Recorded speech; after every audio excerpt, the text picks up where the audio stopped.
The ACLU demands tampons in all restrooms to promote menstrual equity. Why not demand urinals in all women's bathrooms while you're at it? I'm Dr. Duke, she's Katie, stand or sit, and this is the Dr. Duke Show.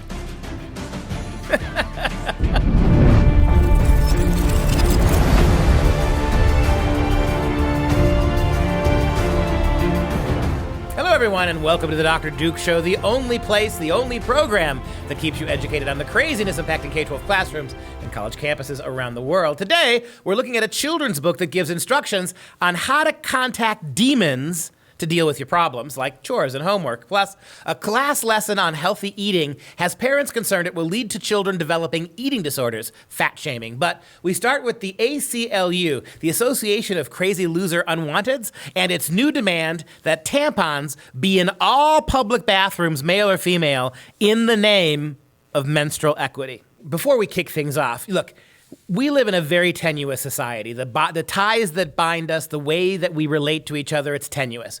One thing you can do to protect your family, no matter what chaos ensues, is to have a food supply. I believe in the people of My Patriot Supply, and I know Katie does too. Look, a 2-week food supply kit gets you started. This week you will save 40% when you visit preparewithduke.com. That's preparewithduke.com. These meal kits include breakfast, lunch, and dinner. They last up to 25 years and are guaranteed to arrive in just 2 days. As I'm fond of telling people, I've tasted them when I wasn't hungry, and they taste okay. Imagine just how well they're going to taste when you're starving. Go to preparewithduke.com right now and save that 40%. And on to our first story, which is the ACLU, who's supposed to be about Constitution and values and making sure that people are free. They're now demanding that tampons be put in all male bathrooms across the country in the name of menstrual equity.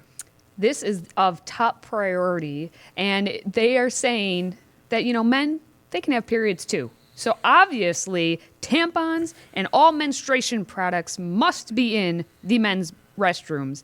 The ACLU actually complained in a statement that they put out on their website. They said, while free menstrual products are not uniformly provided in women's restrooms, they are almost never available in men's restrooms, even for pay. Wait, can I just stop you there? Yes, you can. This is their sentence. While menstrual products are not uniformly provided in women's restrooms, that could be your crusade. Yeah, why is there not a tampon machine in every women's bathroom? No, that's not woke enough. They're really angry about the fact that tampon machines are never available in men's bathrooms. This is how far down the rabbit hole the ACLU has gone. Yes, and these same men's restrooms are also less likely to have a place to dispose of these products conveniently, privately, and hygienically. So, because there are no women who are men, we have to put tampons in there, and then we have to make sure those tampons can be disposed of. It's just one of those situations like, why don't we just have a quota? For every 3 men who enter a men's room, one man, no matter how he identifies, should be forced to access a tampon and then dispose of it. Because that's what they want, right? It's not just enough to access tampons if you're a man. You have to be able to dispose of them in that same bathroom. This is the forced equitization of everything.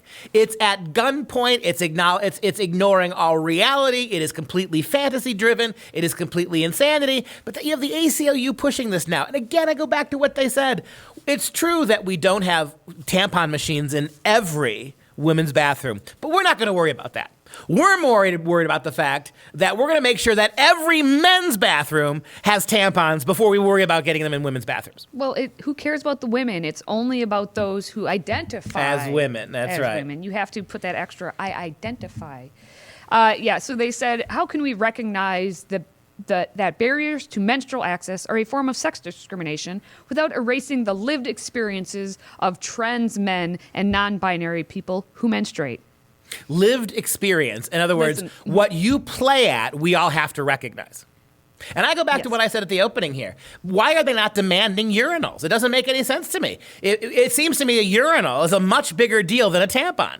If what we're after here is gender equality, right? Right now, men stand and pee at urinals, right? What about urinals in women's rooms? What about women who identify as what about women who identify as I don't get it. What about women who identify as men but have women parts?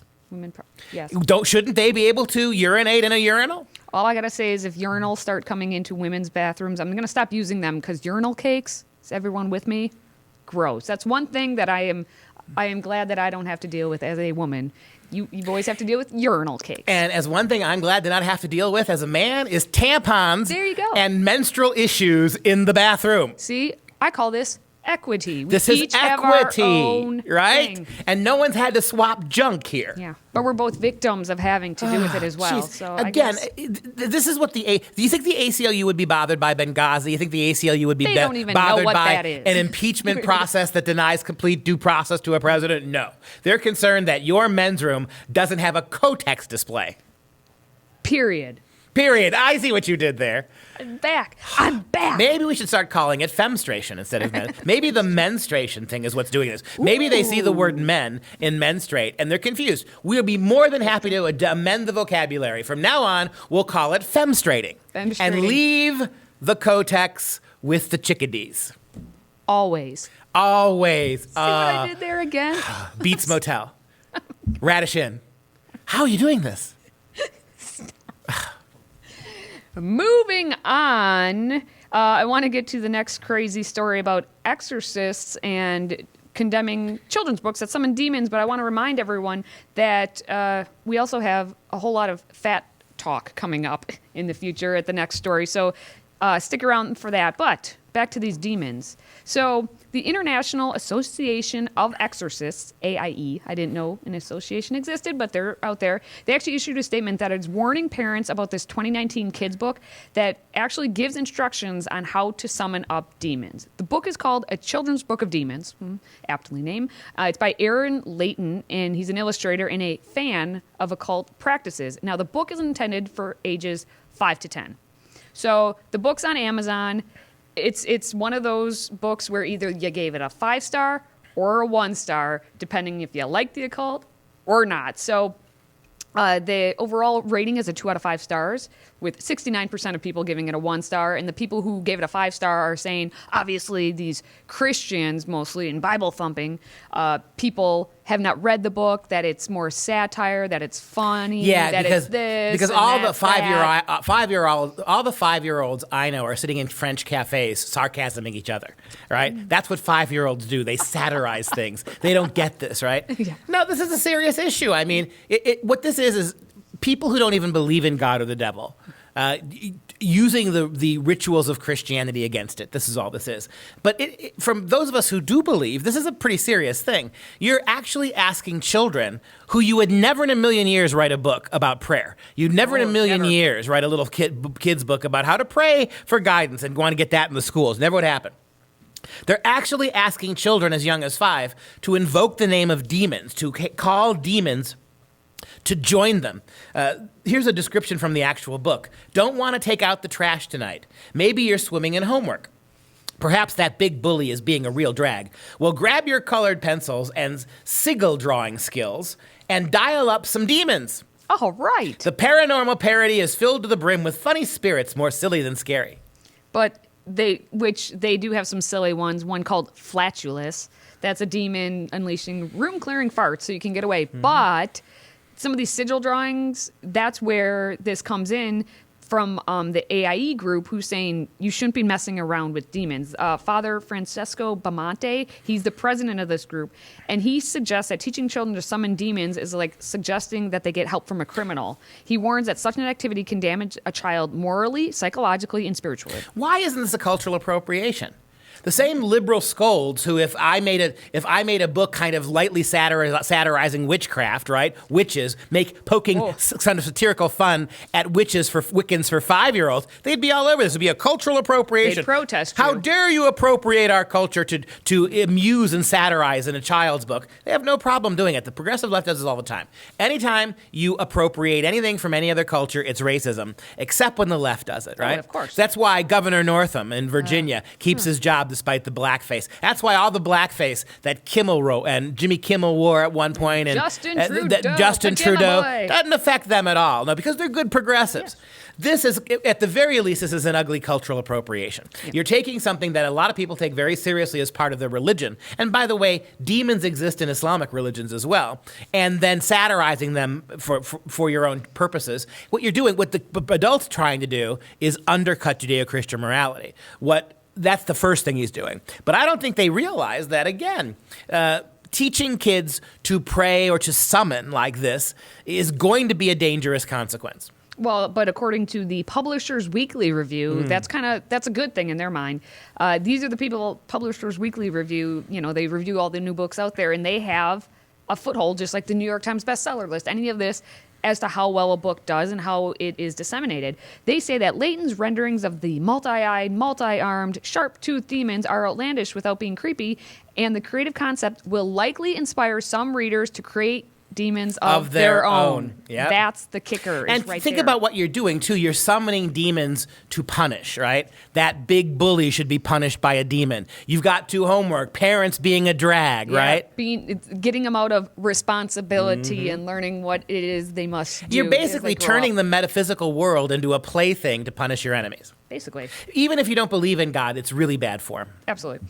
But we also have other things that are affecting our kids, including fat talk. And this is coming out of Colorado. So the situation, the way it was set up, is that Roaring Fork High School in Carbondale, Colorado, had their students track their calorie intake for 2 weeks on a smartphone app. So high school students are asked, hey, track down what you've been eating, all the calories you're taking in 2 weeks on a smartphone. Well, there was a father named Doug Saul who said his teenage daughter was subsequently had to spend 10 weeks in the eating disorder unit at the Children's Hospital of Colorado, learning how to reach a healthy weight and learn ways to cope with negative emotions surrounding food. So she was triggered by what they had to do in class, that she had to spend 10 weeks to kind of undo that damage. Yeah, what is the point of this? Why have schools become diet fad places, pseudo-religious places with summoning demons? Why have we turned schools into vehicles for protest? Why have we turned schools into all of this sociological parenting garbage? That is none of your business. Let parents deal with that kind of stuff. And to ask these kids the dangers of the technology in the classroom, to spend 2 weeks documenting this kind of stuff, how about just having them do algebra? Is that really such a big deal? Well, that's too hard. It takes, brain power. Well, from a progressive perspective, what do you get from knowing algebra?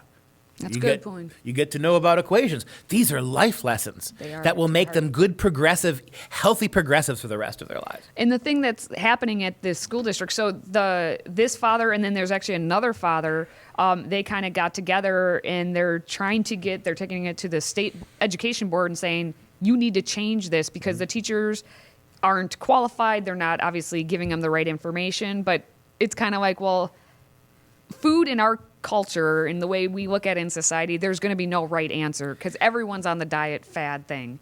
Well, so they're feeding them wrong information. Feeding is a good word. The fact that this is happening at Roaring Fork School District is also also sort of tells you something. Wow. But I think there's a larger point here is that same thing you're doing by sexualizing little kids at a young age. What you're doing is tormenting them sexually. You're sexualizing kids before they're even old enough to process this. Forcing kids to protest, or as we saw in a show from earlier in the week, by subjecting little kids to the horrors of the world's going to end in 10 years because of global warming, traumatizing kids in the name of progressivism, and now fat shaming kids, right? Giving kids, setting kids on the path to eating disorders by making them hyper aware of the dangers of taking a bite of this or a bite of that, forcing them in their off-school time to enter calories as if they were on Weight Watchers. This is not good. Why are we psychically burdening kids with this kind of garbage? And then whenever we find these traumas happening, what do? More progressivism is the answer, right? All right, we have to make them even more food conscious. We have to teach them even more graphic forms of sex. We have to scare the crap out of them even more about global warming. Well, and with all these, like global warming, with all these issues with food, everything, it leads to the consumerism that we have here. So this will sell more products later down in their life. Instead of number one, being a parent and sitting down with your kids at the dinner table, which no one does. Where you're eating Instead of going through, I don't know, the McDonald's food line every day. And educating them on what it is, just eat a variety of fruits and vegetables, eat some meat, eat some, protein, fats, and carbs. You can do it healthily, but you need to do it at the home. And none of this is your business, public schools. Just teach the kids what you're supposed to teach them.